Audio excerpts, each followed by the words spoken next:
And with that, let's now shift focus over to the US presidential election. The blue wall states of Wisconsin, Michigan, and Pennsylvania have paved the path to the White House for the last two Democratic presidents. But with just days to go for November 5th election, there are concerns within Kamala Harris' campaign about whether the vice president can claim all the three states. Let's find out in our next report.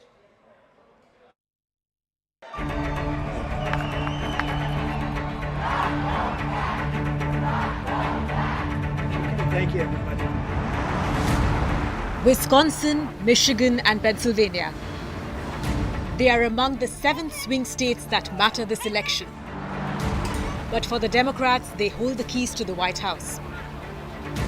The 3 states represent the so-called blue wall that has paved the path to victory for the last 2 Democratic presidents, Barack Obama and Joe Biden.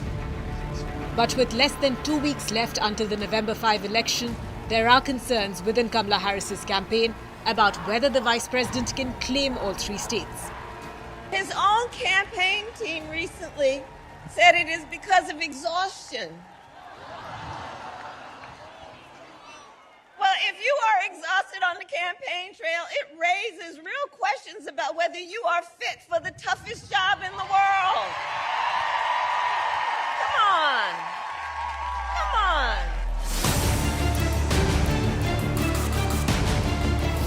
Democrats are staring at a possibility of the blue wall breaking this year and Michigan or Wisconsin going to Donald Trump.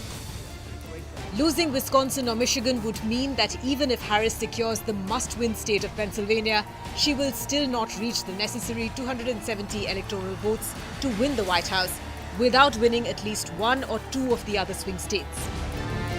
Kamala Harris has been devoting nearly all week campaigning in the 3 states. Her campaign is intensifying its focus on persuading moderate Republicans and independent voters who are opposed to Trump, even roping in former Republicans like Liz Cheney to drive home the message. In Michigan, Democrats have been facing 2 major warning signs: an erosion of Arab American support, largely due to US's role in Israel's war in Gaza, and slippage among union members. The International Brotherhood of Teamsters and the International Association of Firefighters have both declined to endorse a presidential candidate. In Wisconsin, the traditional Democratic vote banks of Black Americans, particularly men, are leaning more towards Trump this time. Harris is counting on Barack Obama to be her trump card against the Republicans in Wisconsin. So, Wisconsin, we do not need to see what an older, loonier Donald Trump looks like with no guardrails. America's ready to turn the page. We are ready for a better story, Wisconsin. We are ready for a President Kamala Harris.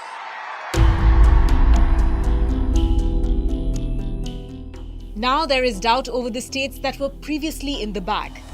Harris's campaign was banking on the electoral votes from North Carolina and Nevada as a strong alternative should Trump win Pennsylvania and claim its 19 electoral votes. But now, in the final stretch, the vice president's team is far less bullish. Hurricane Helene's destruction and the rampant disinformation that followed are factors that could weigh against Harris in North Carolina. To counter that, Democrats dispatched former President Bill Clinton to North Carolina. He wants 4 more years of chaos, 4 more years of the blame game. We want a leader who will take us to buckle down, to solve problems, to seize the opportunities.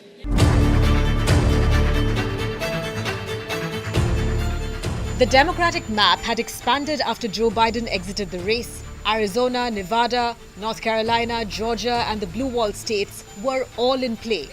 But the initial excitement of Kamala Harris has settled into a historically close race. Sensing opportunity, Trump's campaign is trying to flip the Blue Wall states. The former president has tailored his economic pitch for Michigan's auto workers, pledging tariffs on imported vehicles that he claims would rejuvenate the industry in and around Detroit.